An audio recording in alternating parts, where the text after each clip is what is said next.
Arthur Mensch, bonjour. Bonjour. Je suis ravi de pouvoir te recevoir. Merci de prendre le temps aujourd'hui, parce que je sais que tu as un agenda plutôt chargé. Tu gères pas mal de sujets en ce moment. Tu as 32 ans, tu es le cofondateur et le patron de Mistral AI. C'est une boîte française et européenne. Vous avez développé un robot conversationnel qui s'appelle Le Chat, que tout le monde peut utiliser dès maintenant et qui se veut, pour dire les choses, on va rentrer dans le détail après, mais un concurrent notamment de ChatGPT et toutes les IA qu'on peut voir aujourd'hui. Vous faites d'autres choses par ailleurs, on va pouvoir en parler ensemble. Vous avez levé près d'1 milliard, plus d'1 milliard d'euros pour cette boîte et pour ces projets-là. Donc il y a beaucoup de choses qu'on va pouvoir voir aujourd'hui. En 2024, tu as été le seul Français à figurer dans la liste des 100 innovateurs les plus prometteurs du magazine Time. Bravo déjà pour ça. Merci. Impressionnant.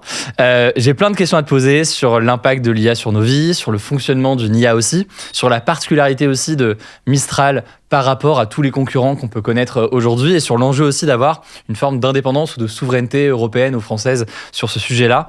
Donc plein de sujets qu'on va pouvoir voir ensemble. Mais avant de continuer cette interview, voulez-vous parler de Odoo qui est notre partenaire du jour et qui pourrait vous être utile si vous êtes entrepreneur ou que vous avez une activité. En fait, Odoo, c'est un logiciel de gestion tout en un qui propose plus de 45 applications pour vous aider à gérer votre entreprise, que ce soit sur l'aspect financier, le marketing, les ressources humaines, la vente et bien d'autres domaines. Et il y a même une application pour vous aider à créer et à gérer un site internet en quelques étapes. Grâce à l'intelligence artificielle, vous êtes guidé tout au long du processus. Il suffit de définir le type de site, d'indiquer votre secteur d'activité et vos objectifs, de choisir une palette de couleurs ou d'ajouter votre logo. Vous n'avez plus qu'à ajouter les pages et les fonctionnalités qui vous intéressent et ensuite l'IA vous assiste en vous proposant des suggestions de thèmes adaptés à vos besoins que vous pouvez ensuite personnaliser. Par exemple, vous pouvez réorganiser votre site comme vous le souhaitez grâce à la fonction glisser-déposer et tout est modifiable, que ce soit le texte, les couleurs, les images ou les formes. L'IA peut aussi vous aider à rédiger du contenu, ajuster la longueur ou le ton d'un texte déjà rédigé ou encore traduire des textes tout en vous laissant le contrôle sur les modifications finales bien sûr. Alors si vous souhaitez créer votre site web avec Odoo ou utiliser les autres applications disponibles, rendez-vous sur le lien en description. La première application que vous choisirez est gratuite à vie avec le support et l'hébergement inclus et vous pouvez avoir accès à l'ensemble des applications à partir de 19,90€ par mois. Je voulais déjà commencer avec une question très simple. De ton côté, au quotidien et au-delà de ton travail, comment est-ce que tu utilises de l'intelligence artificielle ? Alors moi, j'utilise le chat pour plusieurs tâches que je dois faire en tant que dirigeant. La première, c'est un peu traiter toutes les informations que j'ai sur les comptes clients. Moi, je fais beaucoup de commercial et donc il y a beaucoup d'appels, etc. Et j'utilise les mails, les appels et pour me donner des suggestions d'actions à prendre, etc. La deuxième, c'est sur des sujets stratégiques. Comme le chat est connecté au web, c'est assez facile d'avoir des interactions avec lui pour préparer une stratégie produit, pour brainstormer sur les actions à prendre et les directions à prendre. Et puis la troisième, c'est plus au quotidien et ça, il y a beaucoup de gens qui utilisent le chat pour ça, d'aller chercher quoi faire le week-end avec ma fille, d'aller chercher dans quel restaurant aller dans le 10e avec des Américains qui nous rendent visite. Et donc, en fait, le chat, il est capable, et il le sera d'autant plus d'ailleurs dans les versions qui arrivent, d'aller chercher des informations sur le web avec de multiples étapes, et donc de suivre cette démarche de recherche et de sortir des plans d'action qu'on peut suivre, quoi. Donc ça permet d'accélérer beaucoup de tâches du quotidien et beaucoup de tâches au travail.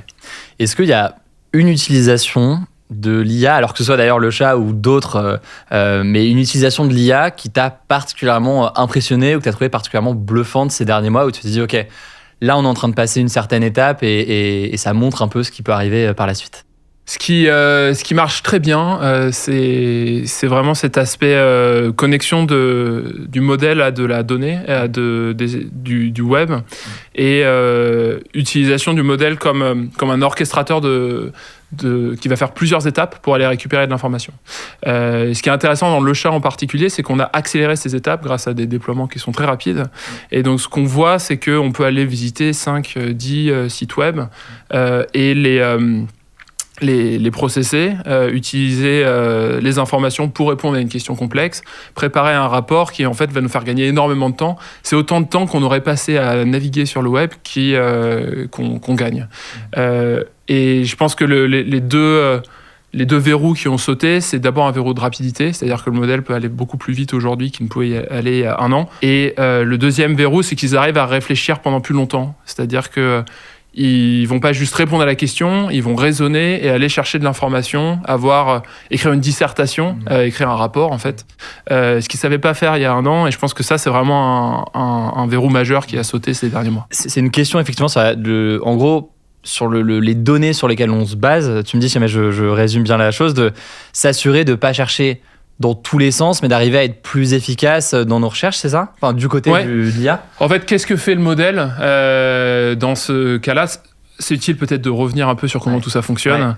En fait, le cœur de l'intelligence artificielle générative, c'est des générateurs de texte. Donc, c'est comme ce que vous pouvez avoir sur vos claviers de téléphone.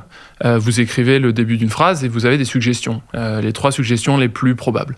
En fait, un modèle de langue, ça fait exactement ça. Ça s'entraîne sur toute la connaissance humaine et à partir du début d'une phrase, c'est capable de donner la suite de la phrase avec une probabilité sur chacun des mots.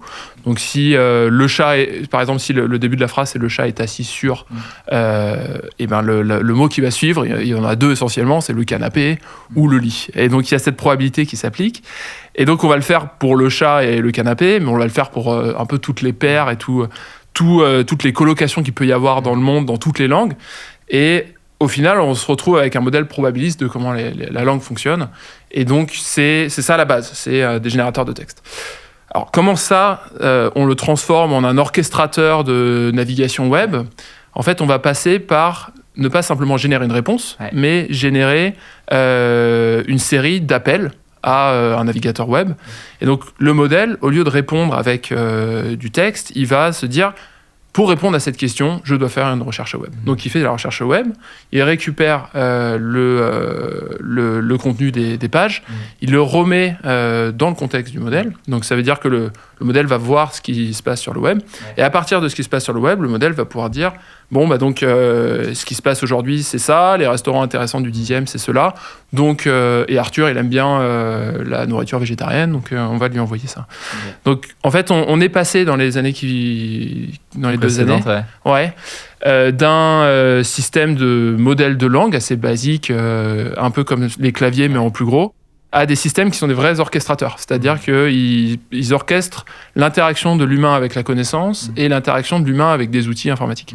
Donc ça change beaucoup de choses. En gros, il est plus malin dans sa façon de réfléchir à la meilleure façon de chercher la bonne réponse. C'est-à-dire qu'il y a un truc de... plutôt que d'aller dans tous les sens, il y a un truc de d'avoir un peu une réflexion et une stratégie, on va dire, de sa part. C'est peut-être trop vulgarisé, mais sur la façon d'y arriver. Oui, exactement. C'est-à-dire qu'au lieu de reposer uniquement sur sa représentation du monde et de la langue, il va se dire, en fait, j'ai accès à des outils à côté. Et ces outils à côté, ils vont pouvoir m'aider à récupérer de l'information à jour et éventuellement à prendre des actions sur le monde. Donc, ce qui est vraiment important de comprendre, c'est qu'on ne parle plus simplement de générateurs de texte, mais on parle d'orchestrateurs qui comprennent l'intention de l'utilisateur, qui regardent la banque d'outils et la banque d'informations auxquelles ils ont accès et qui vont être capables d'associer l'intention à des actions à prendre. Okay, passionnant. Et donc, on voit forcément tout ce que ça peut permettre. Est-ce que... c'est vrai que c'est des questions assez rapidement qui viennent. Et je commence volontairement par des questions qui reviennent très souvent. C'est probablement les questions que les gens se posent le plus. Mais quand on parle d'IA, on parle souvent de métiers qui pourraient disparaître, de métiers qui pourraient être plus impactés. Quel regard est-ce que toi, tu portes sur cette question-là ? Est-ce qu'il y a des métiers qui pourraient être très rapidement remplacés ? Est-ce qu'à l'inverse, tu as la sensation qu'il y a des métiers qui pourraient être moins impactés. Quel regard tu portes sur ça ? Je pense qu'effectivement, ce qu'on commence à observer, c'est que les métiers sont impactés dans la mesure où il faut que tout le monde adopte cette technologie. Je pense que la bonne analogie à prendre, c'est de se dire que c'est une révolution qui a la même ampleur que les smartphones en 2010, que Internet en 2000, que le personal computer dans les années 90. Et donc, cette adoption de la technologie, elle est nécessaire. Elle est nécessaire dans pour toutes les générations. Alors c'est facile pour les jeunes, parce qu'en général, ils comprennent assez vite comment l'utiliser. C'est un peu plus difficile dans les gens qui ont étudié il y a 20 ans, parce qu'il faut se réentraîner. Mais on voit qu'il y a une vraie volonté. Donc ça c'est un aspect important, que c'est une technologie qui est nouvelle, on l'utilise différemment des technologies précédentes. C'est une technologie où il faut parler à la machine. Donc il faut avoir une certaine empathie sur ce que la machine sait faire. Et il faut comprendre comment le modèle fonctionne, comment il va appeler ses outils, etc. Comment il comprend nos intentions. Il y a une co-adaptation à avoir. Ensuite, sur la question des impacts, j'ai mentionné qu'une des choses que j'utilisais beaucoup sur le chat, c'est cet aspect analyse et recherche. Tous les métiers d'analyse sont effectivement impactés. Aujourd'hui, pour prendre des décisions financières, par exemple, ou écrire un mémo d'investissement quand on est dans un fonds, ou pour préparer un rendez-vous client, on va beaucoup plus vite avec un accès à ces outils, avec accès au chat. Donc ça veut dire que ça peut plus être l'essentiel du travail. On n'est plus payé pour ça, parce qu'en fait la machine elle sait le faire. Donc il faut être payé pour autre chose, et donc se concentrer sur les choses qui ont le plus de valeur ajoutée, qui sont pas remplaçables par la machine, et en particulier c'est les sujets c'est les sujets de contact humain, notamment côté commercial, puis c'est les sujets de créativité. Et ce que la machine n'est pas tellement capable de faire, c'est d'être créatif. Elle est capable de faire des analyses, d'utiliser de l'information existante, mais faire émerger de nouvelles idées, c'est beaucoup plus difficile. Et donc c'est là-dessus où en fait on a encore une énorme valeur ajoutée sur les humains. Ouais, je rebondis sur ce dernier point parce que c'est souvent une question que je me pose moi-même en l'utilisant, parce que c'est vrai que moi-même j'ai cette utilisation, je pense, de plus en plus commune de je cherche un resto, ou je cherche un bon hôtel dans un coin, ou je cherche des conseils sur telle ou telle chose. Et il y a une part de moi qui a aussi quand j'utilise ce truc de oui, mais attends, parce que si tout le monde fait cette recherche-là et que il sort le même résultat que pour tout le monde, il y a un risque en fait on aille tous dans la même chose, et c'est un exemple précis, mais plus largement une forme de répétition de certains schémas ou de certaines choses, plutôt qu'une forme de créativité et de capacité à aller au-delà. C'est effectivement, toi tu t'estimes du coup que c'est peut-être là où la valeur ajoutée d'un point de vue humain ou dans le travail va être plus sur la capacité à créer, dans le sens prendre des pas de côté par rapport à ce qui peut exister. Ouais, je pense que c'est important de comprendre que si en fait la créativité du modèle, elle dépend beaucoup de ce qu'on lui donne en entrée. Ouais. Si on lui demande un restaurant dans le 10e, si la question c'est juste une question très générique, il va répondre de manière très générique. Mais si on lui demande un restaurant en disant bon, les restaurants que j'ai bien aimés les 2 derniers mois, c'est ceux-là, ce que j'aimerais tester, c'est ça, en fait, il a suffisamment d'informations pour aller faire des recherches plus compliquées. Donc ça s'applique pour les restaurants, ce qui n'est pas forcément le plus passionnant, c'est pas une tâche très créative, mais ça s'applique aussi si je veux écrire, par exemple, une nouvelle. Si je demande au chat d'écrire une nouvelle, ça va être assez générique et assez pénible, en fait. Sauf à ce que tu lui demandes. Mais du coup, si j'ai des idées, je peux dire, j'aimerais bien qu'il se passe ça à un moment donné, au chapitre 3, etc. Et si je guide, et s'il y a une vraie interaction entre la machine et l'humain, c'est là où, en fait, on peut pousser le modèle un peu dans ses retranchements, et il va être capable d'avoir de sortir des choses intéressantes. Donc, il faut créer pour avoir une sortie créative, et puis pour utiliser l'AI de manière créative, il faut être créatif soi-même. Et donc, c'est des compétences à acquérir pour le faire correctement. Est-ce qu'à l'inverse, tu as le sentiment qu'il y a des compétences ou des choses que l'IA, alors que ce soit le chat ou peut-être même plus largement dans le développement de ces technologies, que l'IA n'est pas encore capable de faire, et où tu te dis, bon, là, ça va demander plus de boulot et on n'y est pas encore?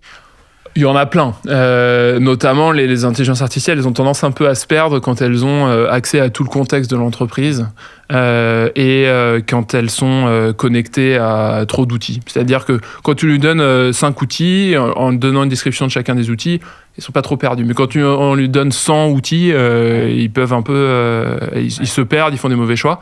Donc en fait, il y a un niveau de complexité qui est gérable et il y a un niveau de complexité qui est au-delà des capacités actuelles. Donc ça, c'est un premier point. Ce que la machine n'est pas tellement capable de faire, j'ai déjà dit, c'est ses aspects de créativité. Par exemple, c'est capable de résoudre des problèmes mathématiques simples et dont on connaît la réponse. Donc ça va être capable de dérouler des raisonnements avec des outils existants. Mais en mathématiques, pour faire des découvertes ou pour progresser, souvent il faut inventer des nouveaux outils, il faut idéaliser des nouveaux objets, etc. Et ça, c'est pas du tout quelque chose dont les machines sont capables aujourd'hui. Donc cet aspect créativité, c'est pas... je pense que c'est pas hors de portée, c'est-à-dire qu'on fait quand même des progrès sur ces sujets-là, mais c'est pas aujourd'hui possible. Ensuite, ce qu'il faut comprendre aussi, c'est que ça réfléchit pas comme nous et il y a beaucoup de choses que ça ne comprend pas. Donc, notamment, les modèles, ils sont pas seulement capables de gérer du texte, ils sont aussi capables de gérer des images, etc. Mais dans leur perception des images et dans leur raisonnement spatial, ils n'ont pas la puissance que nous, on peut avoir dans notre raisonnement spatial. En particulier parce qu'ils sont surtout entraînés sur des vidéos ou entraînés sur des images. Et donc, quand on entraîne un modèle sur des images, des photos, etc., on ne peut pas espérer de lui qu'il comprenne comment les choses se comportent en 3 dimensions, par exemple. Oui. Donc, il y a un sujet aussi de données. Tout ce qui est physique, le modèle ne le comprend pas forcément. Il y a une des choses on peut les pousser et les faire échouer, c'est des problèmes avec des engrenages, par exemple. C'est des problèmes avec des engrenages. Si on n'a pas une bonne représentation de physique de comment les engrenages fonctionnent, ça marche pas. Ouais. Et donc lui mettre beaucoup de documentation, de je ne sais quoi, qui lui permettent de saisir éventuellement le fonctionnement de telle ou telle chose, mais c'est... Exactement. Ouais, mais c'est pas évident. En fait, il y a un vrai sujet de données, c'est-à-dire que quand le modèle est en dehors de choses dont il a pu prendre connaissance, il va pas y arriver. C'est pas de la magie, ça reste des modèles statistiques qui apprennent de la donnée. Et donc pour vous, l'enjeu, c'est d'arriver à faire en sorte de pouvoir nourrir en quelque sorte votre IA de données nouvelles au sens de nouveaux types de données au-delà du texte, au-delà de l'image, au-delà de la vidéo, c'est ça? J'imagine qu'il y a un enjeu de se dire... C'est un enjeu, alors c'est pas ça peut être des nouvelles données de texte, mais par exemple, si on veut rendre le modèle très fort sur des questions juridiques françaises, en fait, il va falloir le spécialiser sur de la jurisprudence, sur Légifrance, etc. Donc il y a un sujet de se dire, bon, en fait, c'est un sujet de capacité. C'est-à-dire que le modèle, il a un certain nombre de capacités, mais quand on pousse loin le sujet de la capacité, il faut aller chercher de la donnée supplémentaire et spécialiser. Et la frontière, elle est très, très grande. C'est-à-dire que dès qu'on va dans une entreprise, on se rend compte qu'il y a une expertise dans cette entreprise et que cette expertise, elle n'est pas forcément bien comprise par les modèles. Donc, il faut spécialiser le modèle, apporter l'expertise dans le modèle. Ça me permet aussi de te poser une autre question. Dans quelle mesure aujourd'hui vos clients ou les requêtes proviennent d'entreprises? Comment est-ce que tu vois la répartition entre une personne comme moi qui peut peut-être l'utiliser pour un usage pro, mais c'est en fait via le chat en posant des questions comme ça, et des entreprises qui vont dire nous, votre modèle de langage et ce que vous faites, ça nous intéresse pour l'intégrer pleinement à notre entreprise. À quoi ça ressemble aujourd'hui la répartition entre entreprises et particuliers? Nous, en fait, il y a 2 choses. C'est que le chat, c'est utilisé à des fins personnelles et à des fins professionnelles. Et donc ça, c'est une partie de notre modèle économique. En fait, ensuite, l'essentiel de notre modèle économique, c'est d'aller travailler avec des entreprises pour déployer le chat, par exemple, dans l'entreprise, mais aussi pour construire des applications spécifiques qui utilisent le modèle non pas forcément de manière conversationnelle, mais pour faire des applications logistiques, pour faire des applications en suivi industriel. Par exemple, on travaille avec Veolia, on travaille avec beaucoup d'entreprises françaises aussi et internationales. Voilà. Sur des choses, En fait, toutes ces entreprises, que ce soit dans la logistique, dans l'industrie, dans les telcos, dans le hardware, c'est des entreprises qui ont des cas d'usage spécifiques et l'assistant conversationnel, ça ne remplit pas forcément ces cas d'usage. Parfois, ça le remplit. Ça remplit beaucoup d'aspects, notamment sur toutes les questions des services de support, sur toutes les questions de support client. Le chat, ça peut suffire. Mais dès qu'on passe sur une application qu'il faut déployer dans une usine, là, il faut faire un travail spécifique. Parce que l'usine a ses contraintes, ses enjeux, ses données, etc. Et donc, nous, ce qu'on a, c'est une plateforme développeur qu'on peut adapter et sur lequel on peut construire très rapidement des produits qui sont spécifiques aux entreprises. Et donc, c'est la deuxième partie de notre modèle économique et qui aujourd'hui est la partie la plus importante. Ok, c'est un point. Et juste en proportion, et puis même peut-être au-delà du chat, mais tu estimes que d'un point de vue économique, demain, l'avenir d'une boîte comme la vôtre, c'est quand même essentiellement via ces entreprises ou c'est quand même un gros côté grand public? En gros, est-ce que c'est plus une boîte pour les B2B, pour les boîtes, ou plus une boîte consommateur, ou c'est un mélange des deux? En fait, c'est un mélange des deux. Nous, on a commencé comme une boîte B2B, mais ce dont on s'est rendu compte, c'est que c'est quand même une technologie assez magique. Et donc, c'est très utile d'avoir une démonstration et de faire en sorte d'avoir des consommateurs plus grand public qui l'utilisent. En fait, on parle, même de manière plus générale, on parle d'une technologie qui sera la même, qui sera utilisée à la maison et au travail. C'est un peu comme le tableur Excel, c'est un peu comme le navigateur web. En fait, c'est suffisamment horizontal pour que ce soit utilisé des deux côtés. La différence qu'il y a entre le chat côté consommation et le chat côté entreprise, c'est la donnée qui est connectée. Le chat côté consommation, c'est connecté au web, ça peut faire des choses du quotidien, ça peut aider à faire ses courses, ça peut aider à préparer ses voyages, à préparer ses sorties. Dans l'entreprise, ça c'est différent. C'est connecté aux sources de connaissances, c'est connecté aux sources documentaires, c'est connecté aux bases de données d'analytics, etc. Et donc les questions qui sont données dans l'entreprise et du côté consommateur sont pas les mêmes, les usages sont pas les mêmes. En revanche, l'interface est la même. C'est-à-dire que c'est des questions, il y a un aspect conversationnel, il y a un aspect création de documents. En fait, on peut bouger. Le modèle, quand il identifie qu'en fait, il faut écrire des rapports ou qu'il faut écrire des mails, etc., il passe dans un mode où on crée un document avec le modèle. Et donc, c'est la même interface, c'est pas les mêmes systèmes d'information, c'est pas la même personnalisation aussi, mais en revanche, c'est le même outil. Ok. Et sur je boucle sur toutes les questions très générales que les gens se posent beaucoup. Une question qui revient souvent, il y en a une effectivement sur la question des biais humains, de se dire forcément on se base sur des données qui ont été produites par des humains, des articles, des ressources, tout un tas de choses qu'on peut trouver en ligne. Et il y a toujours cet enjeu qui revient souvent d'ajuster son IA pour qu'elle ne reproduise pas certains biais et avec tous les risques qu'on peut imaginer. Comment est-ce que, typiquement chez Mistral, vous abordez ce sujet-là et comment est-ce que vous tentez de corriger ça quand c'est nécessaire? Oui, c'est une question effectivement très intéressante. Ce qui est important de comprendre, c'est que en fait, il y a deux phases dans un entraînement de modèle. Il y a une phase où on compresse la connaissance, et donc on apprend que le chat est souvent sur le canapé, et on fait ça avec des milliers de milliards de mots. Du coup, on se retrouve avec un modèle qu'on appelle un modèle pré-entraîné, qui va nécessairement avoir des biais, parce qu'il s'est entraîné sur de la donnée qui a ses propres biais. C'est des biais statistiques, c'est-à-dire que... c'est des biais statistiques. Ensuite, il y a une deuxième phase qui est une phase beaucoup plus éditoriale. C'est-à-dire qu'on peut choisir de pousser le modèle dans certaines directions. Donc, quand on lui pose certaines questions, on va vouloir qu'il réponde de manière spécifique. Par exemple, si on lui pose des questions politiques, on va vouloir que le modèle ait une réponse nuancée et dire il y a deux points de vue. Quand on lui pose des questions historiques sur lesquelles il n'y a qu'un seul point de vue. Médical, où il va avoir ce réflexe où on dire, de prendre, on va dire, des pincettes, de répondre à un point de dire, mais attention, il faut voir un médecin, ou attention, peut-être que... Ouais. Alors, ça, c'est une stratégie.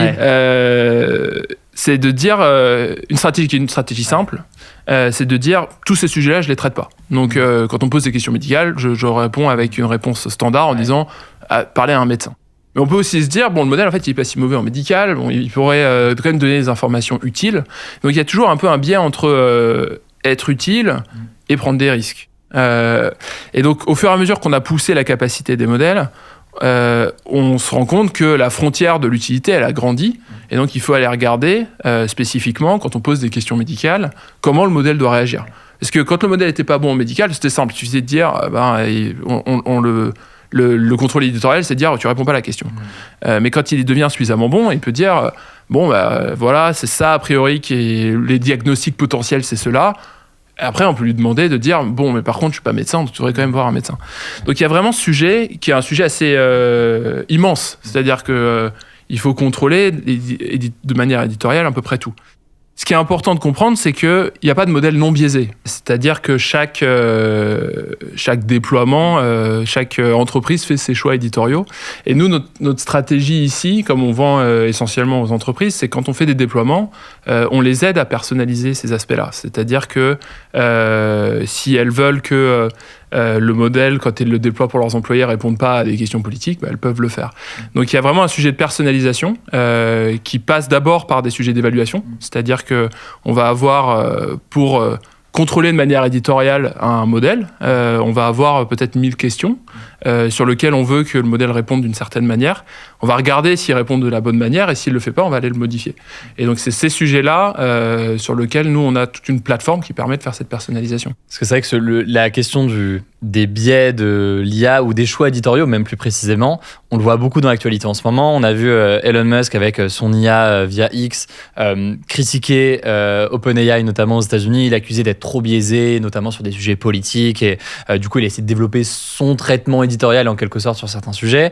On peut parler de DeepSeek en Chine avec cette IA qui, quand on lui pose des questions sur des sujets trop politiques, et plus précisément sur le régime chinois, va avoir tendance à botter en touche et à ne pas répondre. Donc tout ça, c'est vrai que c'est des sujets vraiment éditoriaux. Alors, pas comme un média, mais quand même, il y a ce truc de qu'est-ce qu'on traite pas, comment est-ce qu'on le traite. Et vous, de votre côté, comment se font ces arbitrages? Parce que c'est des questions, en l'occurrence, éditoriales. Nous, on le fait... alors, on a commencé par le faire assez peu. C'est-à-dire qu'au début, c'est une question qui se pose un peu après, une fois que la technologie est en place. Et donc aujourd'hui, maintenant, c'est une question qui se pose beaucoup plus, c'est-à-dire qu'on a des banques d'évaluation, on a des milliers de questions, on sait aussi les questions qu'on nous pose sur le chat, en fait. Ouais. Donc on a une bonne représentation de comment les utilisateurs envoient des requêtes. Et donc c'est ce qui veut dire qu'on a une bonne représentation de comment on devrait répondre d'une manière ou d'une autre. Et donc effectivement, la question se pose de comment on va vouloir répondre à ces questions-là, à ces questions politiques, à ces questions historiques, etc. Encore une fois, le sujet qui est important de comprendre, c'est qu'il n'y a pas une seule vérité. C'est-à-dire qu'Elon Musk, quand il fait Grok, il nous explique que Grok, c'est pour truth, la vérité. En fait, dans un monde avec un pluralisme d'opinions, il n'y a pas une seule vérité. Et donc, notre sujet, nous, c'est d'avoir un modèle qui prend le moins de positions possible, c'est-à-dire qui arrive à dire sur les questions qui sont des questions ambiguës, où il y a plusieurs points de vue, qui renvoient à plusieurs points de vue. Mais ça pose même une question plus large, j'avais prévu de l'aborder après, mais de la souveraineté sur ces outils-là, parce que on sait, et on le voit, moi je le vois au quotidien, et je le vois dans mon entourage aussi, qu'on utilise tous déjà des IA au quotidien pour poser tout un tas de questions et parfois aussi pour poser des questions liées à l'actualité ou liées à des sujets politiques. Donc c'est des choses qui prennent de la place dans notre vie, comme un moteur de recherche, comme un Google peut prendre déjà une place colossale dans nos vies. Ce qui pose la question du coup de qui contrôle ça, qui a le choix ou le dernier mot sur ce qui ressort ou non d'une IA. C'est ce qui fait aussi pour toi qu'il y a un enjeu de souveraineté, on va dire, française ou européenne d'ailleurs, sur un sujet comme celui-ci? Alors absolument. Je pense que ce qu'il faut comprendre, c'est qu'on parle d'une technologie qui est la nouvelle génération des médias. C'est-à-dire que on a eu les médias sociaux, qui sont des outils d'influence majeurs, beaucoup plus gros que des journaux, hein, et donc on le voit aujourd'hui aux États-Unis. En fait, l'intelligence artificielle générative, en tant que portail à l'information, ça devient un nouveau type de média. Et c'est un média qui est très performant, parce que en fait, non seulement il est capable d'avoir son propre contenu, mais en plus il interagit comme un humain. Donc en fait, il est très convaincant. Quand un utilisateur va discuter, il crée une forme d'attachement, et donc le sujet de l'influence que ça peut avoir est un sujet majeur. Et c'est là où il y a un vrai sujet de souveraineté culturelle. En fait, l'intelligence artificielle générative, c'est un sujet de souveraineté à plusieurs titres.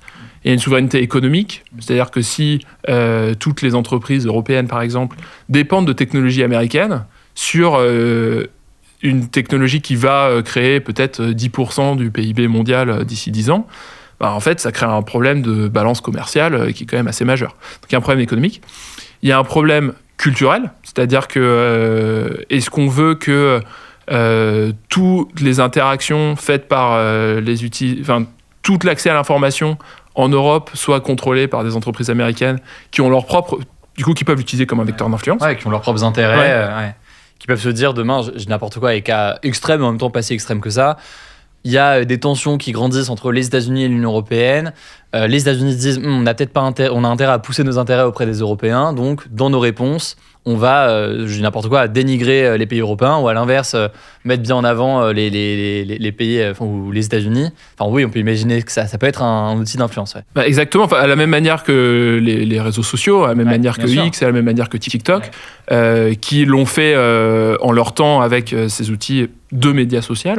Mais l'intelligence artificielle va avoir ce genre de puissance. Et c'est décuplé par rapport à ce que les médias sociaux permettent, parce qu'il y a cet aspect personnalisation, cet aspect empathie qui est créé par les humains avec la machine, qui fait que la confiance qui est créée est beaucoup plus importante que ce qu'on peut avoir vis-à-vis des autres médias sociaux. Donc ça veut dire qu'il faut évidemment une éducation citoyenne sur les effets que ça peut avoir et sur le scepticisme qu'il faut avoir vis-à-vis des outils. Malgré tout, il faut garder son sens critique, ça c'est important. Mais ça veut aussi dire que c'est une technologie dont chaque État qui veut une certaine souveraineté sur les idées qui circulent à l'intérieur du territoire doit avoir une stratégie. Peut-être rapidement pour terminer là-dessus, comment est-ce qu'aujourd'hui vous fonctionnez là-dessus et dans quelle mesure il y a une régulation de ces choses-là, alors que ce soit à l'échelle européenne ou autre? La question se pose aussi sur la question des médias sociaux, des réseaux sociaux. Il y a toujours ces questions de qui contrôle entre guillemets l'algorithme, qui a un regard dessus, qui décide de ce qui peut être supprimé ou non sur un réseau social. Vous, en tant que boîte sur un sujet d'IA comme ça, comment se passent ces questions de régulation? Aujourd'hui, c'est vous qui faites cet arbitrage-là, mais est-ce qu'il y a aussi des questions de régulation au-delà qui se posent? Il y a certainement des questions de régulation qui se poseront. Je pense que le sujet de l'intelligence artificielle générative n'est pas encore abordé d'un point de vue modération très fortement au niveau de la régulation européenne. C'est encore très très récent.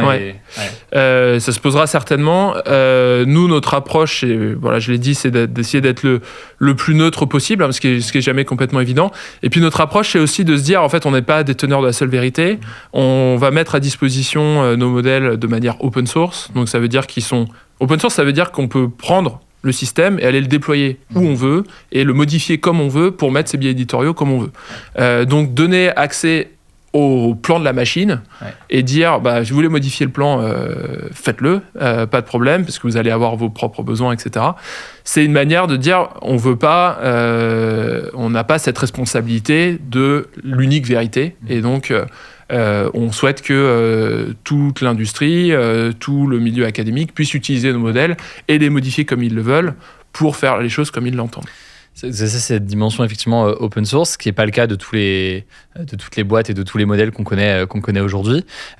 Et pour bien comprendre là-dessus, donc la dimension open source, donc ça permet à chacun de comprendre et de saisir en quelque sorte du modèle. Mais ce que je comprends aussi, c'est qu'il y a quand même, c'est pas 100% open source, dans le sens où vous avez vous aussi, ça reste une entreprise et qu'il y a quand même cet enjeu-là. Comment, pour que tout le monde comprenne bien, entre le côté open source et le côté boîte derrière, comment ça se traduit et comment ça fonctionne? Oui, en fait, on a une partie de la propriété intellectuelle qu'on produit courant ouverte, c'est-à-dire qu'on la met à disposition de tout le monde. Ce que ça veut dire un modèle ouvert, c'est que un modèle, c'est un fichier sur votre ordinateur, hein, c'est un certain nombre de paramètres, c'est des chiffres, c'est des milliards de chiffres. Une fois qu'on a accès à ces milliards de chiffres, on peut faire les modifications sur ces chiffres-là pour rentrer des biais éditoriaux. Il suffit d'avoir les bons outils, c'est des outils qu'on fournit. Donc nous, on fournit les modèles de manière ouverte. On fournit aussi un certain nombre de logiciels ouverts. Donc un logiciel, pour le coup, c'est du code, et ça peut être modifié en texte. On a évidemment plein de choses qui ne sont pas open source et qu'on vend, de déploiement, de connexion à la donnée, des équipes solutions qui vont faire les intégrations aussi, des front-end, donc c'est des choses qui sont propriétaires. Ouais. Donc on a ce qu'on appelle un open core, donc les modèles, et tout ce qui est autour n'est pas open source. Et cet équilibre, c'est-à-dire avoir... donc vous avez quand même des choses qui vous appartiennent, mais il y a des choses que vous ouvrez pour permettre à chacun, ou des particuliers ou des entreprises surtout, de s'en saisir, de pouvoir le modifier si nécessaire ou autre. Quel est l'intérêt pour vous d'avoir cette dimension du coup open source sur ça? C'est d'enrichir et de développer avec d'autres personnes le produit, c'est ça? L'intérêt, il est multiple.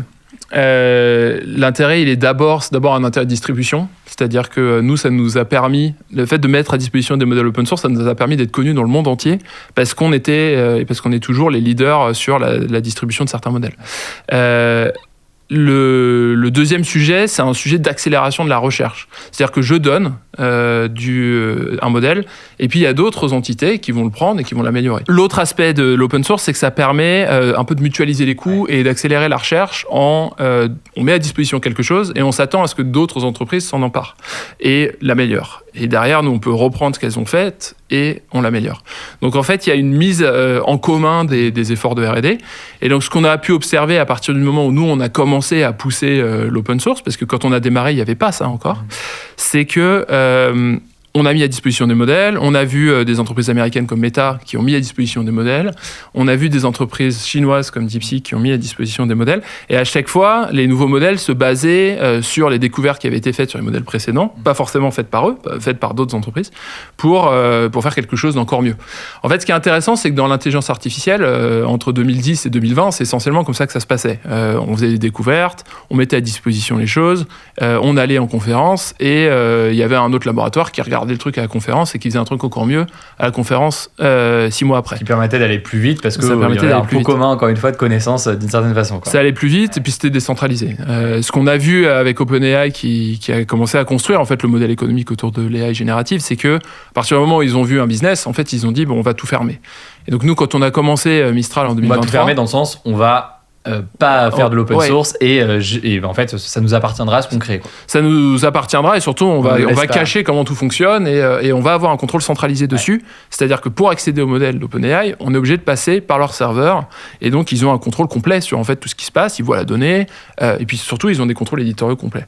Et donc nous en 2023 on a largement contribué à inverser cette dynamique en disant bon bah on va pousser les modèles open source de langue et on a vu que ça a bien pris, et ce qui veut dire qu'aujourd'hui les modèles open source en fait ils sont aussi bons que les modèles propriétaires, donc ça a quand même de moins en moins d'intérêt de passer par des modèles contrôlés de manière centralisée.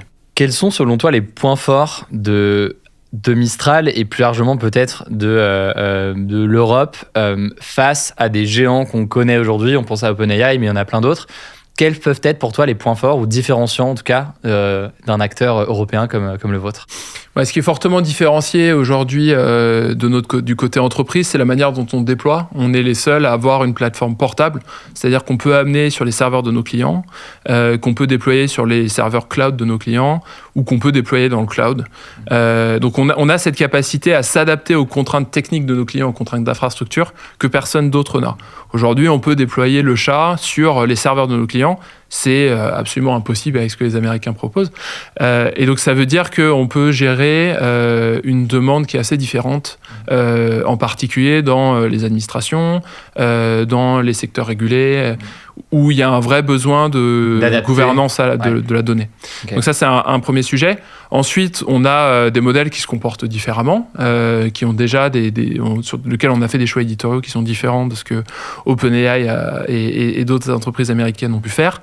On a un vrai sujet d'efficacité, c'est-à-dire que nous, on fait des modèles qui sont plus petits, qui vont plus vite, et on a largement poussé l'industrie à réduire la taille de ces modèles et à réduire le prix, notamment parce qu'on a mis aussi des modèles gratuits à disposition de tout le monde. Donc ça, c'est les points de force. On a également cette capacité à personnaliser les systèmes qui est beaucoup plus élevée que d'autres entreprises américaines, avec une capacité de déploiement, c'est-à-dire qu'on peut aller dans les entreprises, on peut travailler avec elles pour personnaliser et construire des applications qui sont spécifiques. Ensuite, sur la question des forces dont on a pu bénéficier en Europe, il y a d'abord une force de talent. Et d'ailleurs, je m'adresse à votre audience. À Mistral, on recrute, et on recrute à tout niveau. C'est-à-dire qu'on recrute des journalistes, ingénieurs. On recrute quelques journalistes. On a un département de communication. On recrute en business. On recrute en marketing. On recrute en ingénieur. On recrute des profils juniors qui sortent de master. On recrute des profils qui ont plutôt 5-10 années d'expérience. Et donc sur des sujets qui ne sont pas forcément liés à l'intelligence artificielle, parce qu'il y a des sujets de design, il y a des sujets de déploiement, il y a plein de sujets qui ne sont pas intelligence artificielle.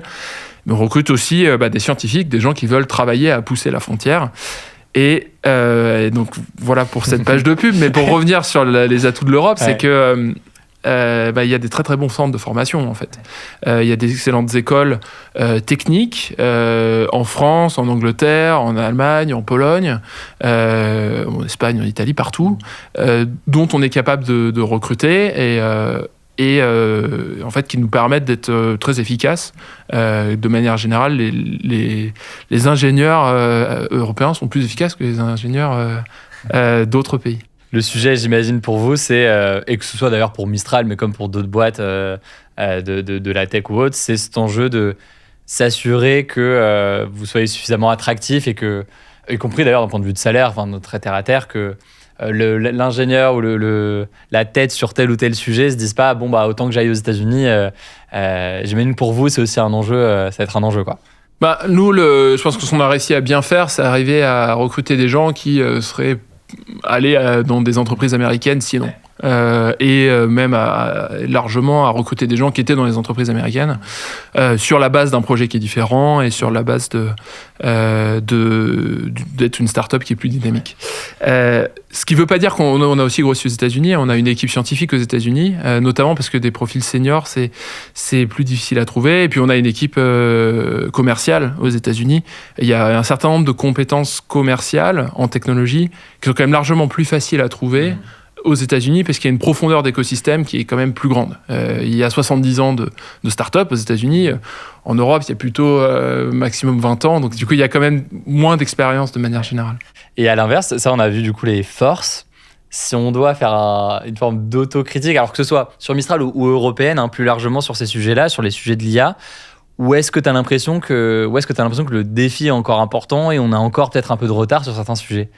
Ouais, je pense que la plus grosse difficulté, c'est une difficulté d'adoption. C'est-à-dire que les entreprises européennes ont tendance à être un peu plus lentes que les entreprises américaines quand il s'agit d'adopter une nouvelle technologie. Et donc, ça veut dire qu'il y a un peu un retard à l'allumage en termes de croissance par rapport à des entreprises américaines qui commencent sur le marché américain. Je pense que c'est des choses qui ont quand même pas mal changé dans la bonne direction, c'est-à-dire qu'on voit aujourd'hui une très très forte volonté des entreprises européennes d'accélérer sur l'intelligence artificielle et également de travailler avec des entreprises de la technologie européenne pour avoir cette synergie que les Américains sont tout à fait capables de créer. C'est-à-dire que les startups de la Silicon Valley travaillent avec tout le S&P 500 et le Fortune 500 plutôt, et ça accélère leur croissance économique. C'est quelque chose qu'on fait sans doute un peu moins bien en Europe, notamment parce que les marchés sont fragmentés. C'est-à-dire qu'il y a 27 pays, en fait, et vendre en France, c'est pas pareil que vendre en Allemagne. Et donc, il faut mettre une nouvelle équipe, c'est pas la même culture du business, etc. Ça prend un peu plus de temps. Ça prend plus de temps. Ça prend plus de temps. Après, c'est aussi un marché qui est plus fidèle, c'est-à-dire qu'ils choisissent des partenaires sur le plus long terme. Donc, il y a des atouts et il y a une culture des affaires qui est différente. Donc, je pense que c'est ça, pour moi, c'est ça le principal sujet, ce qui veut dire que c'est important pour une entreprise comme nous d'aussi grossir aux États-Unis et d'être présent là-bas, de grossir ailleurs, en Asie par ailleurs. Il y a des sujets de régulation du travail. Un des gros sujets qu'on a, c'est la notion de préavis. C'est-à-dire qu'aujourd'hui, quand on recrute quelqu'un dans une entreprise européenne, il faut qu'on attende 3 mois pour qu'il nous rejoigne, parce qu'il doit faire un préavis de démission, et pour 3 mois au maximum, et souvent c'est 3 mois. L'entreprise dit, tu restes 3 mois, ou alors tu pars en vacances 3 mois, mais tu ne rejoins pas l'entreprise suivante dans 3 mois. Aux États-Unis, ça n'existe pas. Aux États-Unis, quand quelqu'un décide d'aller dans une nouvelle entreprise, au bout de 2 jours, il peut venir.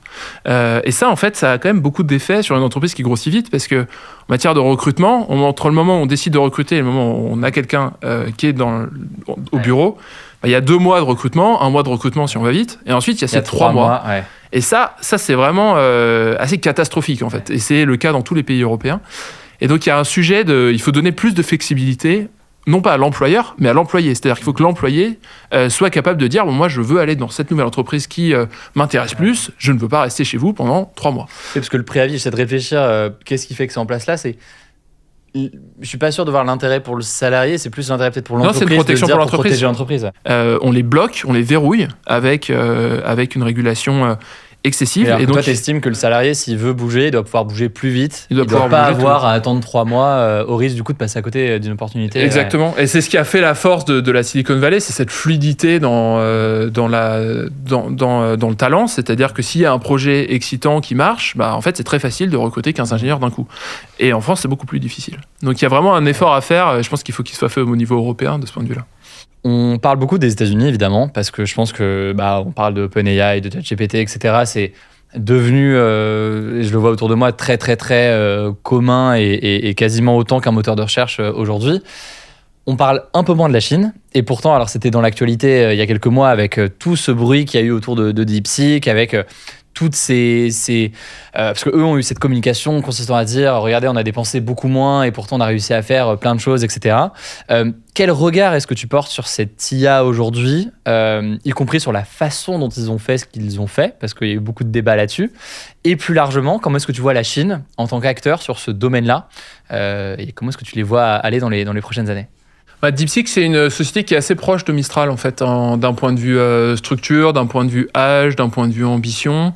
On a, en fait, ça fait 2 ans qu'on existe, les deux, et qu'on met à disposition de manière ouverte des modèles. D'une certaine manière, DeepSeek, les dernières releases qu'ils ont faites se basent sur une extension de ce que nous, on a pu mettre à disposition l'année dernière. Et donc, on a dans notre ADN cet aspect, en commun dans notre ADN, cet aspect ouverture, cet aspect efficacité. Ils ont démontré que ça ne coûtait pas des milliards d'entraîner des modèles compétents. On l'avait démontré avant. Ça a fait moins de bruit parce qu'on est européen et en fait, les Américains regardent plus ce qui se passe en Chine qu'en Europe. Mais de fait, on a toujours dit, et c'est aussi ça qui nous a convaincu de monter Mistral, c'est que ça coûtait pas des milliards de faire des modèles performants et de faire des outils que les gens utilisent. Et donc, je pense que c'est démontré, on l'a démontré, d'autres l'ont démontré, je pense que c'est complètement démontré. Et ça met un peu en difficulté certaines entreprises américaines qui se sont dit, et qui disent depuis 5 ans qu'en fait, pour être compétitif dans ce domaine, il faut mettre des milliards sur la table et investir de manière exponentielle. Je pense que c'est assez faux. Vous avez levé un peu plus d'1 milliard, donc c'est quand même une grosse somme, mais on sait que dans les sujets d'IA, c'est souvent le cas. Un OpenAI en termes de levée en tout, on a des données qui sont sorties là-dessus ou pas? OpenAI, ils ont dû lever un peu entre 60 et 70 milliards en tout. Ouais, c'est ça. Avec les nouvelles annonces qui ont été faites. C'est un ordre de grandeur. Voilà. Et DeepSeek, ils ont un financement, je pense, nous, notre estimation, c'est qu'ils ont 2 fois plus de financement que nous. Ok. Oui, donc, mais du côté OpenAI, on voit que c'est un ordre de grandeur qui est différent. Ouais. La question étant de savoir, du coup, effectivement, dans le résultat et dans le produit qui en sort, dans quelle mesure il y a une vraie différence et un delta, on va dire, plus important. En fait, ce qui est intéressant, c'est que tout ça se base sur ce qu'on appelle des lois d'échelle. C'est-à-dire que on a pendant longtemps travaillé, moi j'ai particulièrement travaillé dessus d'ailleurs quand j'étais chez Google, sur le fait que en mettant plus de capacité de calcul, on arrivait à avoir des modèles qui sont plus performants. Mais ça, c'est vrai tant qu'on arrive à faire grossir la quantité de données qu'on met dans le modèle. Il y a un moment donné où on arrive dans un régime où en fait, on a fini de compresser la connaissance humaine. Et donc, remettre un x10 sur les dépenses qui sont faites, ça n'a plus tellement de sens parce qu'on arrive dans un régime où le gain est vraiment très marginal. En gros, la machine se base sur des ressources. Ouais. Et ces ressources, c'est les connaissances qu'on a. Et en fait, on a un nombre de ressources qui... Ça, c'est fou la phrase que tu as dit. On a fini de compresser la connaissance humaine. Et du coup, oui, on a beau avoir une machine encore plus performante, tant que les données ne changent pas. Ouais. En gros, on ne va pas faire des... Ouais. C'est ça. En fait, jusqu'à 2024, on n'était pas limité par la donnée. On était plutôt limité par le calcul. Ouais. Donc, globalement, il faut que la donnée grossisse... Enfin, le calcul grossit à peu près à la même vitesse que plutôt de manière... au carré par rapport à la taille de la donnée. C'est-à-dire qu'on va prendre... ce qui se passe, c'est qu'on prend 10 000 milliards de mots et on le compresse dans un modèle qui fait 100 milliards de mots, 100 milliards de paramètres. Donc il y a cette espèce d'énorme compression qui fait la connaissance. Et quand on grossit x10 la donnée, on grossit aussi x10 la taille du modèle. Donc à la fin, la quantité de calcul, c'est essentiellement la taille de la donnée fois la taille du modèle. Okay. Et donc du coup, on a fait x100. Okay. Donc pendant longtemps, entre 2020 et 2024, on augmentait la taille de la donnée, et puis on augmentait aussi la taille du modèle, donc on faisait des modèles plus gros avec de la donnée plus grosse. En fait, aujourd'hui, on est arrivé dans un régime où on ne peut plus augmenter la taille de la donnée, parce qu'il n'y a pas tellement plus que 20 000 milliards de mots disponibles. Et Après, ça, quand tu dis ça, c'est ce qu'on évoquait tout à l'heure. Donc, quand tu dis ces données disponibles, c'est tout ce qu'on a en ligne, si je schématise vraiment à peu fond, près, ouais. avec en plus peut-être d'autres éléments qu'on a pu évoquer, d'autres sources qu'on peut... Après, il y a des sources de multimodal, donc il peut y avoir des sources d'images, des sources de vidéos. Il y a des sources propriétaires aussi, avec lesquelles on peut faire des accords. Ça, on peut pas aller beaucoup plus loin que ce qu'on a aujourd'hui, en gros. Enfin, oui, c'est ça. Sauf du coup à arriver à explorer d'autres types de données, ce que tu évoquais tout à l'heure. Enfin, t'évoquais le côté, on a du mal à les questions d'engrenage, par exemple, dans une industrie, c'est plus compliqué parce qu'on n'a pas les données, elles sont plus difficiles à... On n'a pas la connaissance. La connaissance n'est pas disponible. C'est-à-dire qu'il y a aussi beaucoup de connaissances qui sont dans des silos dans les entreprises. Okay. Et un des sujets pour continuer à améliorer les modèles aujourd'hui, c'est d'aller dans ces silos. Et ça peut se faire que de manière décentralisée, en fait. Il faut se dire, maintenant, les modèles qui sont general purpose, ils sont bien. Maintenant, il faut aller les rendre spécialisés dans une certaine industrie. Et donc, voilà, pour revenir à ce sujet, à partir du moment où on a fini d'utiliser la donnée, ça ne sert plus à grand-chose de mettre du calcul en plus. Et donc, la thèse comme quoi mettre 10 milliards, ça va rendre tout ça meilleur, est relativement fausse. Et donc, c'est aussi l'opportunité pour des entreprises comme nous, des entreprises comme DeepSeek, de rentrer sur le marché et de faire une place très, très significative, malgré des dépenses qui sont un ordre de grandeur en dessous de ce que OpenAI, par exemple, a pu faire. Mais je trouve ça fascinant ce que tu dis sur la question du savoir ou du savoir humain que vous avez réussi à, d'une certaine façon, compresser, compiler, etc. Depuis quand est-ce qu'on a atteint ce stade de en fait, là, globalement, tout ce qui existe, au sens, en tout cas, tout ce qui existe à minima en ligne, on l'a et on est capable de l'exploiter. Ça remonte à quand? Ça, c'est 2024 à peu près, je pense. Okay. Là, les points de saturation, enfin les effets de saturation qu'on constate dans le pré-entraînement, c'est des choses qui datent vraiment de 2024. Et maintenant, du coup, l'enjeu pour vous, c'est plus de se dire comment est-ce qu'on exploite au mieux ces données et comment est-ce qu'on arrive à entraîner notre modèle pour bien les utiliser. On a toujours des enjeux de passer à l'échelle parce que nous, on a encore la possibilité d'entraîner un peu plus longtemps. On n'est pas encore dans ces régimes de forte saturation, mais effectivement il y a un enjeu algorithmique, c'est-à-dire qu'il faut réfléchir à des nouvelles architectures qui sont plus efficaces, etc. Il y a des enjeux de données, c'est-à-dire qu'il y a plein de données qu'on pourrait jeter et qui en fait font du bruit dans l'entraînement, donc il y a un sujet d'avoir la donnée de la meilleure qualité. Il y a un sujet de raisonnement aussi, il y a des nouveaux paradigmes d'entraînement qui consiste à pousser le modèle pour qu'il devienne de plus en plus fort en mathématiques, avec d'autres techniques d'entraînement, c'est des techniques de renforcement, c'est-à-dire que on a déjà compressé la connaissance, mais on demande au modèle de générer des preuves. On lui dit, voilà la question maths, la réponse on la connaît, génère-moi une preuve et donne-moi la réponse. Et si la réponse est juste, on va pousser un peu le modèle dans cette direction d'écriture de preuves. Si la réponse est fausse, on va le pousser un peu dans l'autre direction. Okay. Et donc on le fait et on arrive comme ça à rendre le modèle beaucoup plus fort en mathématiques, beaucoup plus fort en code. Ce qui amène du coup ma question suivante. Et dans quelle mesure est-ce que l'IA aujourd'hui déjà ne vient pas quand même enrichir du coup ce socle de connaissances qu'on a? Et dans quelle mesure il arrive à du coup de fait enrichir cette base de connaissances que tu évoquais? L'IA en soi n'enrichit rien. C'est-à-dire qu'une fois qu'on a compressé l'information dans un modèle, il n'a pas plus d'informations que ce qu'on a compressé. Et donc du coup, le sujet, quand on veut rendre le modèle meilleur, c'est qu'il faut ramener de nouvelles sources de signal. Des nouveaux signaux. Et les nouveaux signaux, ça peut venir de deux choses. Ça peut venir soit d'annotations humaines, donc des gens qui vont faire des démonstrations pour le modèle.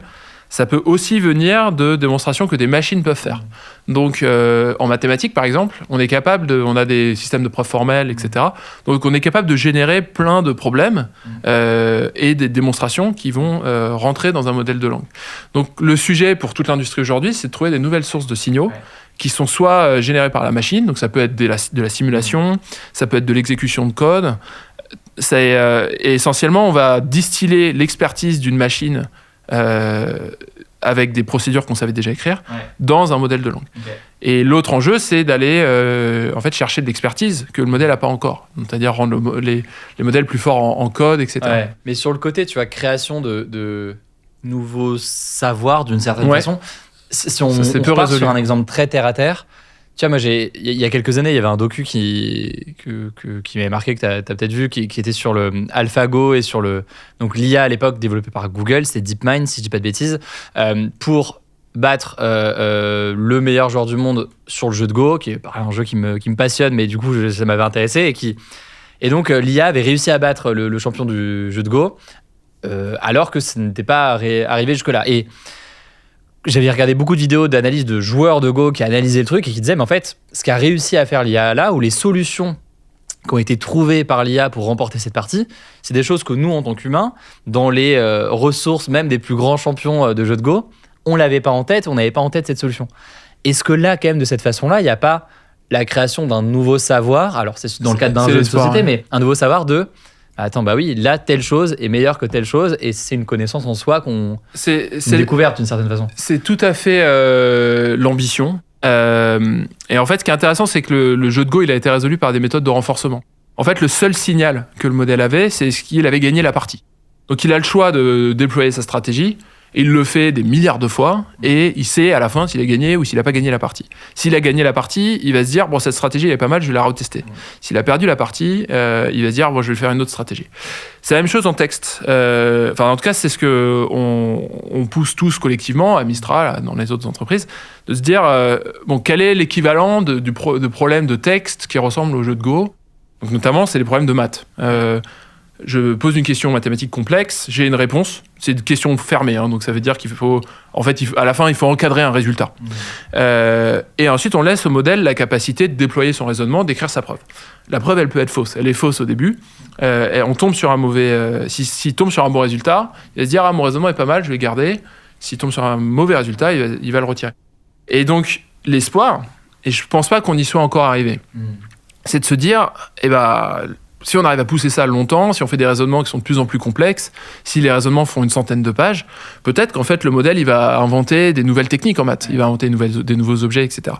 Pour le moment, on l'a pas encore vu. C'est-à-dire que cette créativité en texte, elle est quand même plus compliquée que sur le problème qui est finalement un problème très simple de Go. Mais c'est l'enjeu, c'est de se dire, et c'est la question scientifique, de se dire. On a du signal qui est un signal très simple de c'est vrai, c'est faux.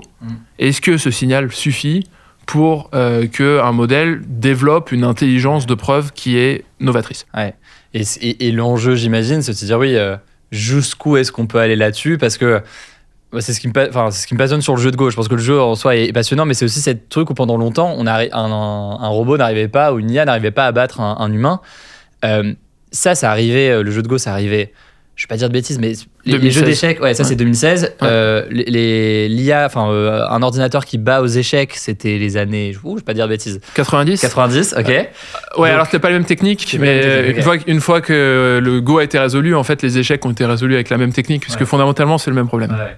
Et donc oui, la question c'est de se dire maintenant, dès qu'on rentre sur des choses plus complexes, des sujets plus ouvertes en fait. Où est-ce qu'on va aller et où peut être la limite. Et donc aujourd'hui, ce qu'on sait faire, c'est pousser la capacité des modèles en maths et en code, simplement parce qu'on a des sources de signaux qui sont à grande échelle. C'est-à-dire que on est capable sur des millions de problèmes en maths de dire si c'est vrai ou si c'est faux. Mais dès qu'on passe... les signaux, pour que tout le monde ça comprenne bien, c'est au moins, il faut qu'il ait un truc, comme le jeu de Go, t'as gagné, t'as perdu, il faut qu'il ait un truc qui lui permette de comprendre. Exactement, il faut qu'il ait une récompense, en fait. C'est comme ça qu'on l'appelle en renforcement, c'est qu'il faut qu'il y ait une récompense 1 ou 0, si c'est une bonne note ou une mauvaise note. C'est ça, Et en fait, ce qui est intéressant et complexe, c'est que dès qu'on passe sur des sujets qui sont plus ouverts, je pense par exemple à un problème philosophique, si on veut écrire une dissertation de philo, c'est plus difficile de dire c'est 1 ou c'est 0. Donc on a ce qu'on appelle des reward models qui sont capables de donner des notes, mais la question c'est qu'il faut que ces modèles de récompense ce soient des bons professeurs en fait. Ils donnent une note qui soit bien adaptée au contenu. Et donc si on a des bons professeurs, on peut avoir des bons étudiants. Et on est capable d'avoir des bons professeurs en maths, parce qu'en maths on sait si c'est vrai ou si c'est faux. On est moins capable dans d'autres sujets, et c'est un peu la frontière, c'est-à-dire comment on fait pour avoir un bon professeur en philosophie pour qu'ensuite les modèles deviennent très forts en philosophie. C'est vertigineux, ça pose plein de questions, mais ça m'amène une question peut-être plus personnelle de ton côté. Est-ce qu'il y a des utilisations ou un potentiel de l'IA au sens large qui te fait peur et où tu te dis oula, parce que je me souviens d'une tribune parue il y a 1 ou 2 ans qui a alerté sur certains risques. Est-ce que toi, de ton côté, tu dis il y a des frontières à ne pas franchir ou des choses où tu vois un risque d'un point de vue éthique, d'un point de vue moral, d'un point de vue d'impact sur la société où tu te dis, oula, on ferait peut-être mieux de ne pas s'engager sur tel ou tel terrain? Nous, je pense qu'aujourd'hui, les modèles marchent quand même pas suffisamment bien pour être source de risques majeurs. Cela dit, je pense que le risque majeur, c'est d'avoir un contrôle centralisé de la technologie. C'est-à-dire qu'il y ait un ou deux acteurs américains qui aient un contrôle culturel et un contrôle sur le contenu et qui puissent décider de couper la machine à qui ils veulent et d'influencer la machine dans certaines directions. Donc ça, c'est un premier point. Cet aspect centralisation d'un outil aussi puissant, je pense que c'est la chose la plus dangereuse. Et je pense que par chance, je pense qu'on a bien réussi à la combattre et aujourd'hui, cet aspect décentralisation, modèle ouvert est quand même de plus en plus accepté comme la meilleure solution. Ensuite, je pense que dans les sujets qui vont être importants dans les années qui viennent, c'est vraiment un sujet culturel et d'influence en fait. Parce qu'on parle de systèmes qui sont capables de créer de l'empathie avec les humains et qui sont capables d'imprimer leur biais, leur volonté, d'influencer des humains de manière très fine et assez indétectable. Aujourd'hui, c'est pas si difficile d'engager une conversation et de pousser quelqu'un pour acheter quelque chose. C'est d'ailleurs probablement comme ça que beaucoup d'entreprises vont monétiser les chatbots qui sont déployés. Mais ça veut dire qu'en fait, on peut pousser un peu après n'importe quoi. Et donc, il y a un vrai sujet je pense qu'il y a un sujet de citoyenneté en fait, c'est-à-dire comment avoir un sens critique par rapport à ces sujets-là, comment faire en sorte qu'on détecte quand il y a des campagnes d'influence qui sont déployées, qui sont potentiellement nuisibles ou des campagnes d'ingérence. Donc il y a un vrai sujet de démocratie qui se pose parce qu'on a des systèmes qui sont capables d'avoir des fortes influences sur les humains. Et d'un point de vue donc ça, on voit le côté effectivement on en parlait tout à l'heure, d'influence et d'impact démocratique ou de risque associé. Et d'un point de vue plus de capacité technologique, donc au-delà de la dimension d'influence, mais de capacité à faire des choses qu'on ne soupçonnait pas ou qu'on ne pouvait pas imaginer il y a encore quelques années, est-ce que là-dessus, tu vois de ton côté des risques ou des trucs où tu te dis... spontanément, je pense que pour quelqu'un même qui va écouter cette interview, il peut y avoir ce truc de... Attends, mais s'il commence à résoudre des choses extrêmement complexes qu'on est peut-être à un moment incapable de faire nous-mêmes, jusqu'où ça peut aller. Il y a toujours ce fantasme, qui est un fantasme bon d'ailleurs, mais d'une IA qui nous dépasse d'une certaine façon, ce qui est déjà le cas en partie de certaines choses. Est-ce que là-dessus, toi, tu as de ton côté, je pense qu'il y a toujours une espèce de peur d'avoir un genre de Terminator.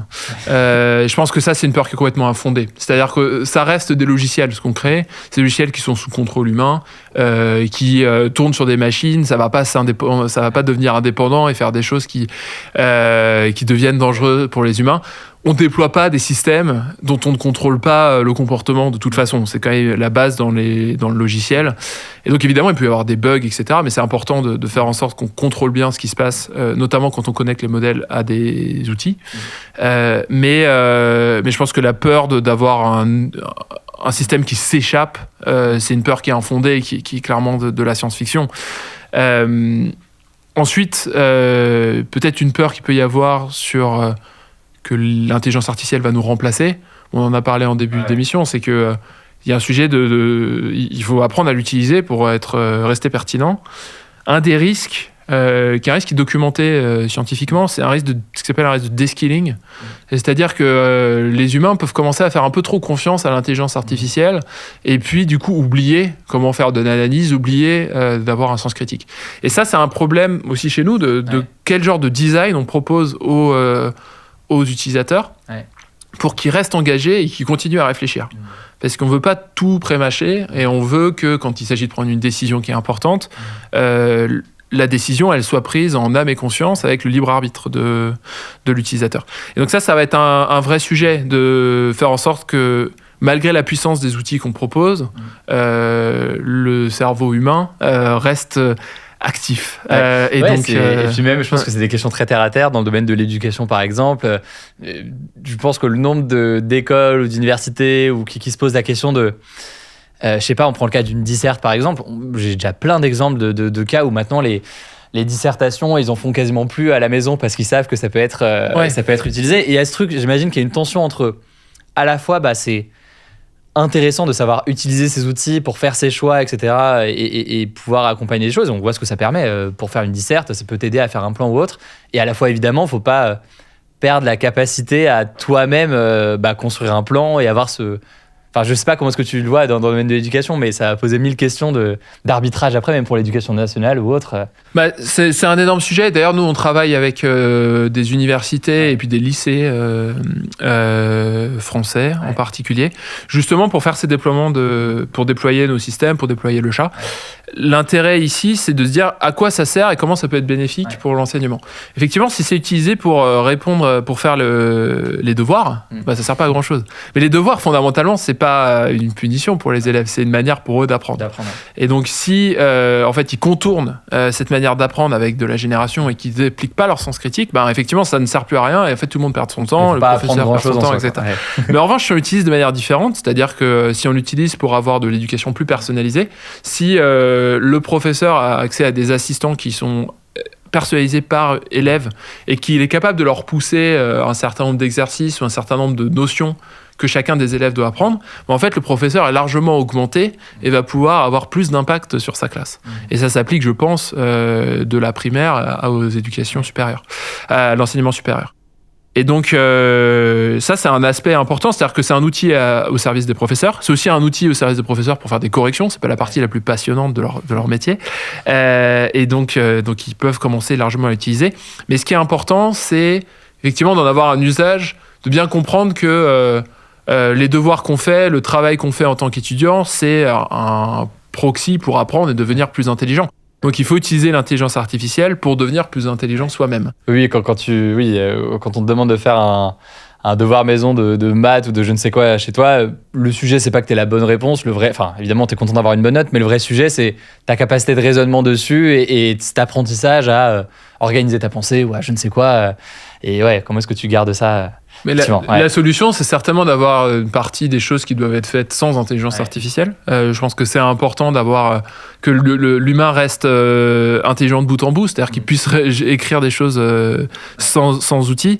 Mais c'est aussi d'avoir des devoirs et des tâches avec intelligence artificielle. C'est-à-dire que, écrire une dissertation de philosophie aujourd'hui, avoir une première itération avec une intelligence artificielle, c'est pas idiot, parce que ça permet de récupérer de la connaissance auquel on n'avait pas pensé, mais il faut itérer. Il faut pas le faire. D'ailleurs, hier, peut-être un moteur de recherche pouvait t'aider à avoir des ressources, sauf que c'est plus puissant.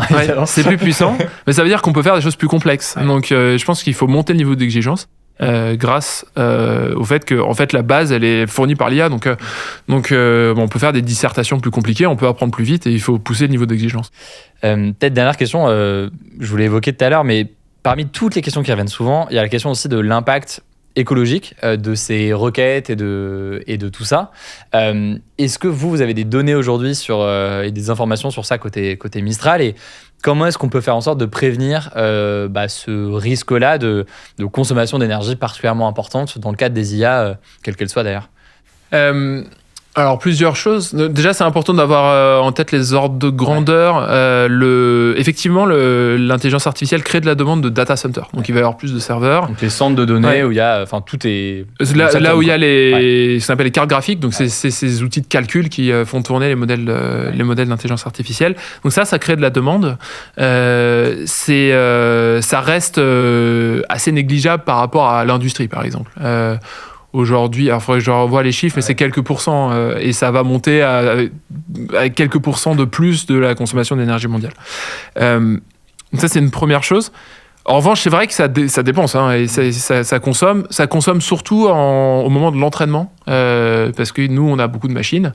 Et nous, ce qu'on a fait, parce que c'est une chose qui nous tient à cœur, c'est de progressivement relocaliser les capacités de calcul qu'on avait aux États-Unis, puisqu'il n'y en avait pas ailleurs au début, vers l'Europe, où en fait le mix énergétique, en particulier en France, fait que les émissions de carbone liées à l'énergie qu'on consomme sont largement réduites. Oui, j'imagine du fait du nucléaire notamment, de l'énergie nucléaire, en termes d'émissions de gaz à effet de serre, c'est moins important. Ce qui est, donc ça, c'est un aspect. Donc on a fait un travail d'audit dessus avec Carbon Catch, que vous aviez reçu Jean-Covici il y a quelques temps.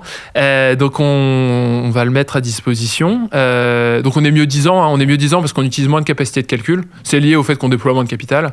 Et aussi on fait des modèles qui sont plus petits. Donc quand ils sont déployés, ils prennent moins de machines. Donc ils peuvent gérer plus de requêtes avec moins de machines. Donc ça, c'est un aspect important. Après, de manière plus macro, ce qui est, je pense, qui est une bonne source d'espoir, c'est que les data centers qu'on doit créer aujourd'hui pour gérer les GPU, c'est des data centers qui consomment beaucoup d'électricité, mais de manière constante. C'est-à-dire que la demande, elle est 24 heures sur 24 avec un certain flux. Ce qui veut dire que il faut trouver des solutions pour ça. Et ce qu'on observe dans l'industrie, c'est que les solutions qui sont trouvées sont quand même de plus en plus vers le nucléaire et vers les énergies renouvelables, en particulier le solaire. Alors le solaire, ça pose des questions de stockage, parce que le solaire, c'est intermittent et la demande, elle est constante. Mais d'une certaine manière, ça recrée une demande d'énergie qui est nouvelle et sur lequel on est, dès le premier jour, en train de chercher des solutions pour que ce soit de l'énergie décarbonée. Donc ça va permettre de passer à l'échelle, ça augmente la demande en solaire, ça augmente la demande en nucléaire, en particulier aux États-Unis, où ils ont des problèmes de grille et ils veulent faire des petits centres nucléaires. Donc ça peut accélérer la transition énergétique. C'est un peu le point de vue optimiste sur le sujet. Il y a un point de vue plus pessimiste qui se dire c'est plus de ressources nécessaires, donc ça va prendre beaucoup d'énergie. Elon Musk qui met des camions citernes. Il ramène des camions qui sont des générateurs. Donc il y a des générateurs pour gérer son data center.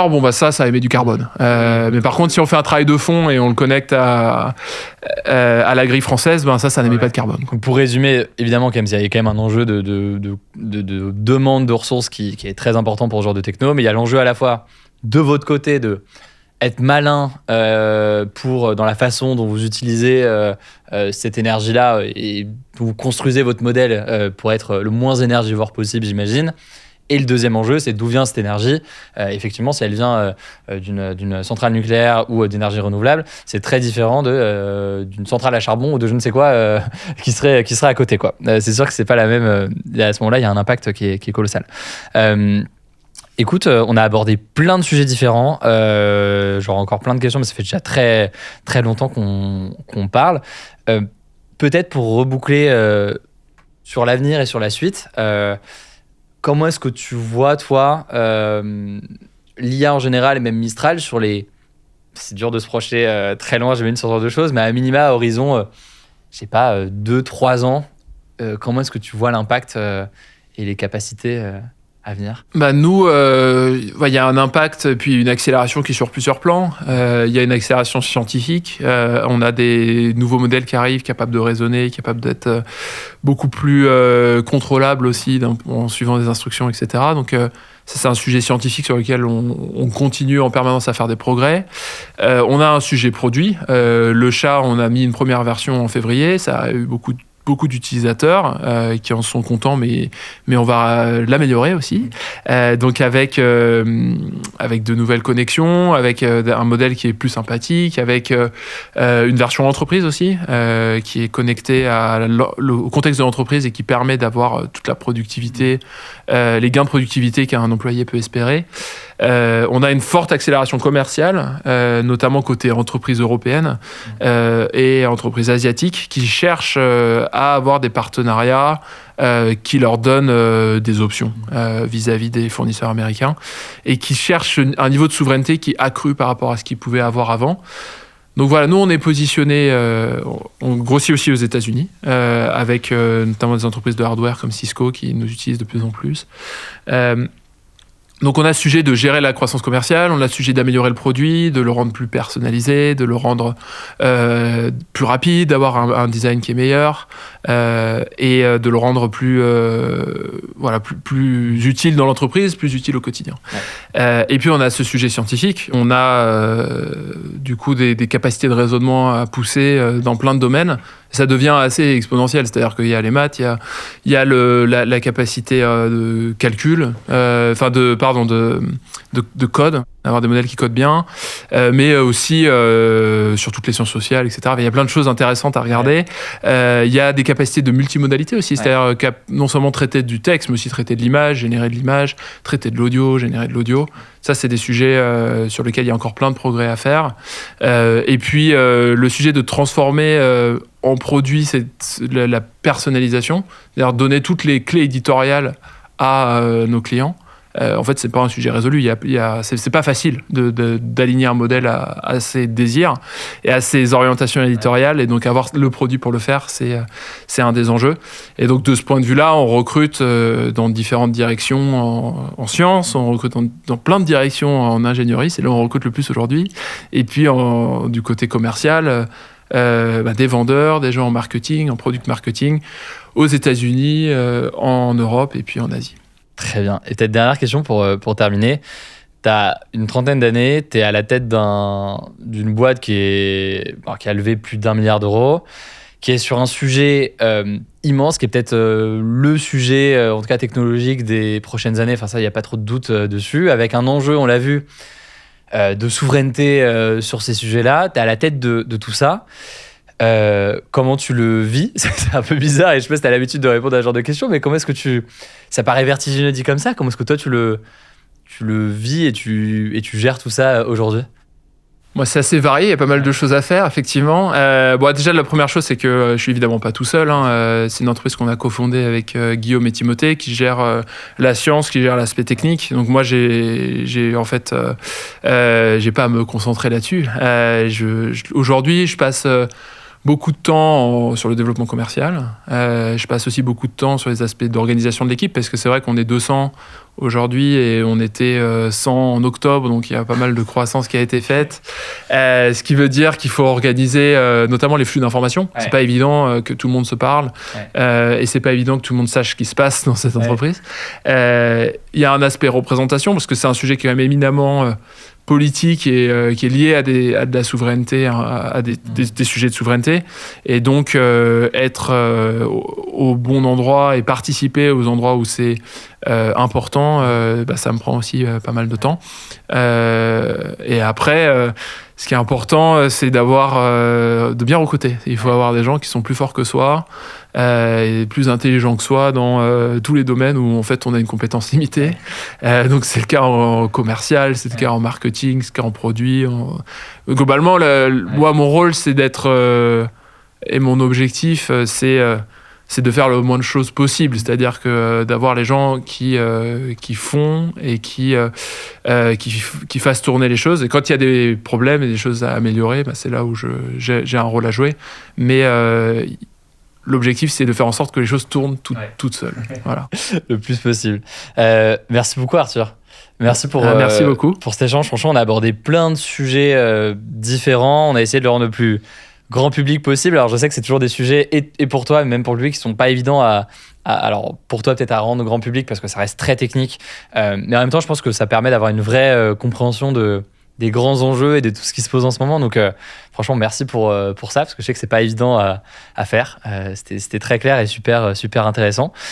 J'invite évidemment tout le monde à tester le chat, mais c'est pas encore le cas parce que c'est quand même assez impressionnant, surtout qu'il y a eu l'application est sortie il y a quelques semaines, c'est assez récent si je dis pas de bêtises. Exactement, elle est sortie début février et il y a des grosses mises à jour qui arrivent dans les prochaines semaines. Très bien, il faudra suivre tout ça. On met tous les liens évidemment en description si vous voulez découvrir et tester tout ça. Je ne sais pas encore le cas. Encore merci Arthur Mensch. Merci beaucoup. Merci beaucoup pour l'invitation. C'était très, très sympa. Et puis, n'hésitez pas évidemment de votre côté à vous abonner. Je ne sais pas encore le cas. Je me voulais d'autres interviews de ce type-là. On va essayer de faire de plus en plus comme ça de sujets plus techniques pour essayer de les comprendre et de voir ce qui se passe derrière. Ça me paraît super intéressant. Donc, n'hésitez pas à vous abonner, que ce soit sur YouTube ou en podcast. Je vais vous écouter en podcast. Prenez soin de vous et on se dit à très vite.